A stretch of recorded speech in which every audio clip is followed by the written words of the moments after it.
the biggest thing, if I were to talk about landscape painting, it's really a good idea to paint on location as much as you can, which means actually going outside. And I would recommend like very simple scenes. It doesn't have to be anything complex, but just with the goal of trying to capture something with the vitality of nature as you actually observe it. And what that to me meant was that the paintings had some life in them. Like they actually looked like they were observations from outside. And that's always what I wanted to capture, because those were always my favorite paintings. Landscape paintings were those that feel like you're actually at the place at the time of day, you know, kind of like looking over the shoulder of the artist as they put it down. And they do feel like you're outdoors. Because in my mind, it's really like, why bother if you can't really do that? I mean, why bother ultimately?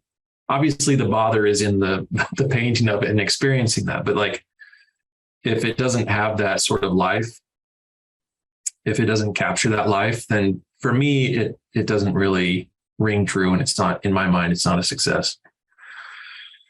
So all that to say, painting from observation, out in the field, on plein air, however you want to call it, like that is the biggest, I would say the biggest step in understanding how to paint landscapes. And, you know, I for myself, that was always the goal, that my favorite painters painted from life and they painted on location. And I knew that, you know, I was terrible at it at first, and I just knew that I had to get through it. And I had to basically paint miles and miles of canvas in order to understand it. So I just, you know, set about that. So I just did a bunch of small studies one summer and got a little bit better. And then, you know, from there you slowly improve. But getting outdoors, painting, and then also reading up. And I would recommend just a few books. I wouldn't do too much overstudying, but a couple of the books that I would recommend, and they're pretty much classics, but Edgar Payne's Composition of Outdoor Painting. That's a big one. You have it, Kat? Yeah, I read it. I feel like he was roasting me the entire time.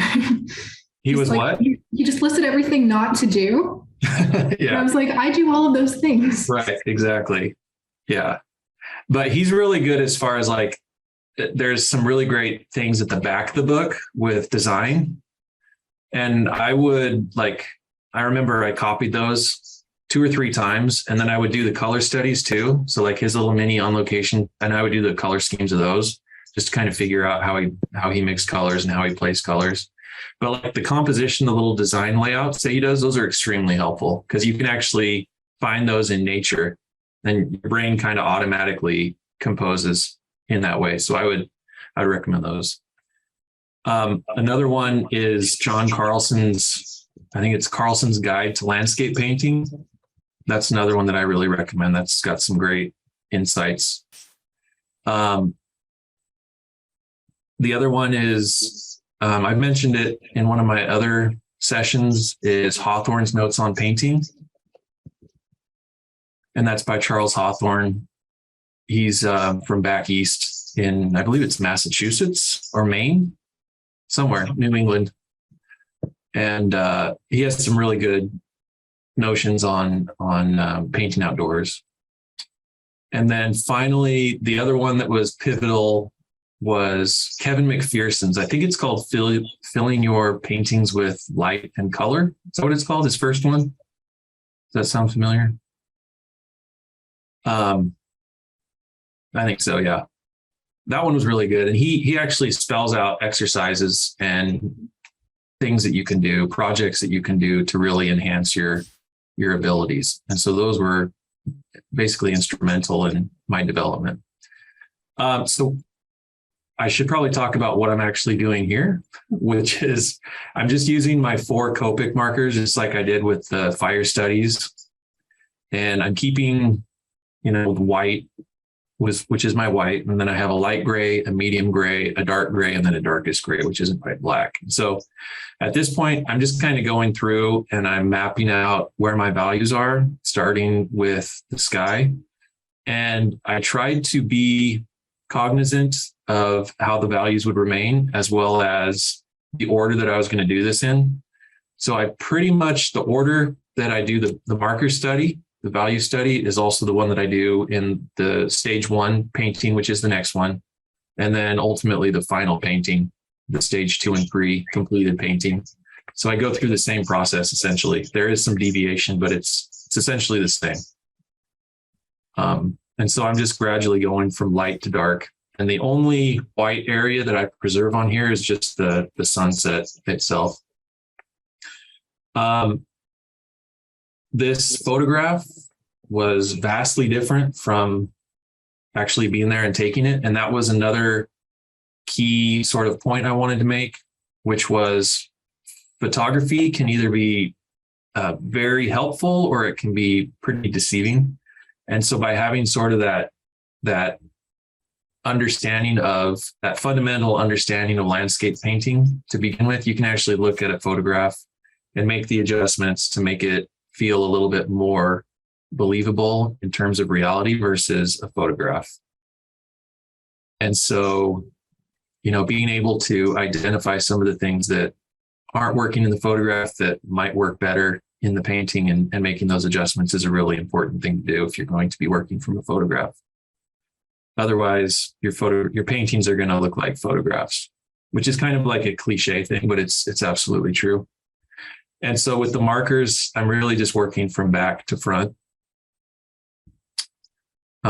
This one here, now I'm working in that middle ground, which is kind of that main grouping of trees. And you'll see, all the way from my initial pencil drawing to the finished one, it's pretty different from the photo reference as far as the layout and the design of some of the bushes and trees and things. But I found in the photograph, the sort of the row of trees was all on one plane, which was not interesting to me because I really wanted to convey depth with this. I really try to show space whenever I can, because that's, one of the things that I'm drawn to with the subjects that I paint in landscape.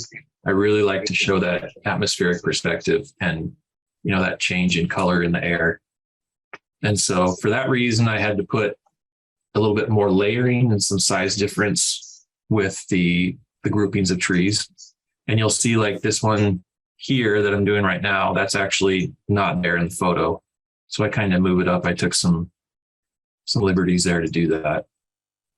Also, the foreground from the photo, you can see it's kind of like this gravel road with sort of this hill on either side. I felt like that was a little too fussy for the photo because I really didn't want it to be about anything in the foreground. I didn't want any foreground elements kind of distracting from that distance. And so I just eliminated that and simplified it with a more foreground, gradual sloping hill. And that's really another huge thing, is to edit and, being mindful of removing all the unnecessary things, right? And if they're not really strengthening the composition, don't feel like you have to keep them in because you observe them. Like, it's really being confident in where you're trying to go with your design and tossing out what's not working or if it's working against you, and basically boiling it down to the basics. And that's something I learned very quickly painting on location, was you can't capture everything. And if you try to, then it just doesn't work. So you have to be very selective about what you choose to include. And you'll kind of learn what those integral parts are in order to have a decent looking landscape study or landscape painting. So at this point, did you say, when you're doing an on location like plein air painting, you also do these value studies as well? No, I actually don't. Okay. But this was, I just jump right in. I'm just very much a direct painter. So I just kind of jump in, but these are helpful. And this, I'm just kind of going over my composition process and how I break down values in terms of how I see before actually getting into mixing the color.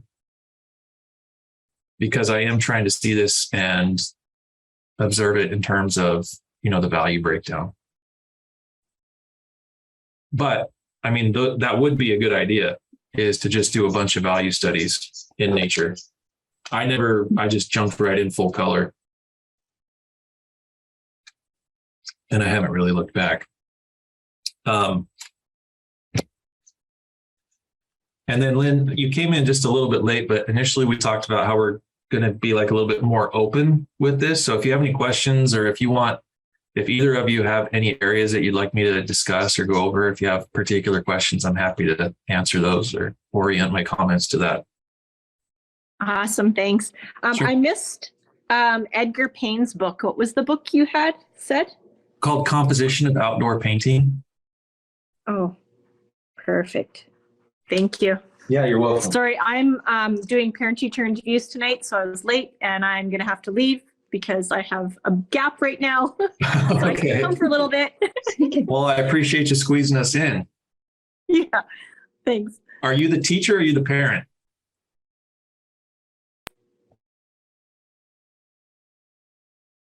You're muted. I didn't catch that. Sorry, I'm the teacher. Oh, okay. You're a teacher too. All right. Yeah. Nice.